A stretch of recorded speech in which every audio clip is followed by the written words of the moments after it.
The clock stopped at midnight. The old church stood at the edge of the village. Its stone walls cracked, its roof sagging from centuries of storms. Inside, dust hung in the air like fog, and the wooden pews creaked whenever someone dared sit upon them. But the strangest thing of all was the clock. High above the entrance, mounted in the bell tower, the ancient clock had ticked faithfully for generations. People swore by it, trusting its hands more than the sun itself. But one night, as the sky darkened and a storm began to gather, the clock did something it had never done before. It stopped. At midnight, both hands froze, not a second before, not a second after. The pendulum stilled. The bell in the tower refused to strike. And at that same moment, the village plunged into a silence so deep that even the dogs would not bark. Elias, an old caretaker of the church, was the first to notice. He sat in the back pew, praying as he always did before sleep.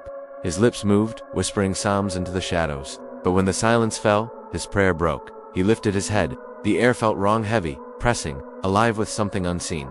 Then, from the darkness beyond the doorway, came the sound, knocking, 3 knocks, slow, measured, heavy enough to rattle the wooden doors. Elias froze. His candle flickered violently. He whispered, "Lord, is this the hour?" His heart pounded against his chest. He dared not rise, but he dared even less to remain. Trembling, he stood and took a step toward the door. The knocking came again, louder, longer, and then, a voice. "Open. We know you are inside." It was not a voice of flesh, not the weary tone of a traveler, nor the demand of a soldier. It was something else, something that chilled the blood.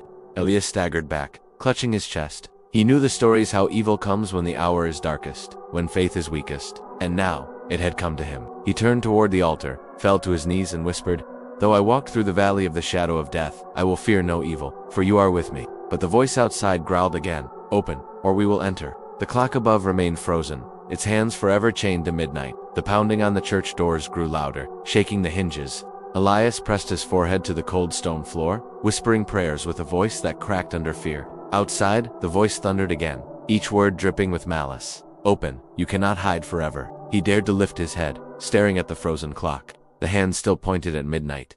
The pendulum had not moved. Time itself seemed to have been shackled by the darkness pressing at the door. The voice grew mocking, taunting. "Your God has abandoned you. You pray to silence. You kneel to emptiness. Open the door and we will show you mercy." His heart screamed to give in, to end the torment. But another voice, quieter, deeper, rose from within him. Not outside, not from the shadows, from the spirit that dwelled inside. "Do not fear, I am with you." Elias gripped the Bible on the altar. His hand shook so badly that the book nearly slipped from his grasp.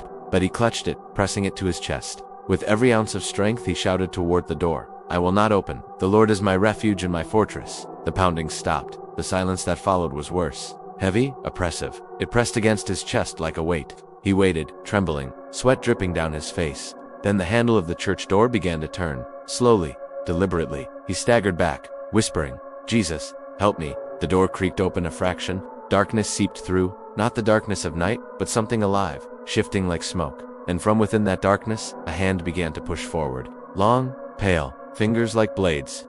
Elias screamed, falling to his knees. But before the hand could reach him, another sound split the silence. A voice, not the voice of mockery, not the growl of hatred. A voice of authority, thunderous yet gentle, filling every corner of the church. "He does not belong to you." The darkness shrieked, recoiling as though struck. The door slammed shut with a force that shook the walls. The frozen clock above the entrance trembled. And then, for the first time since midnight, the pendulum swung.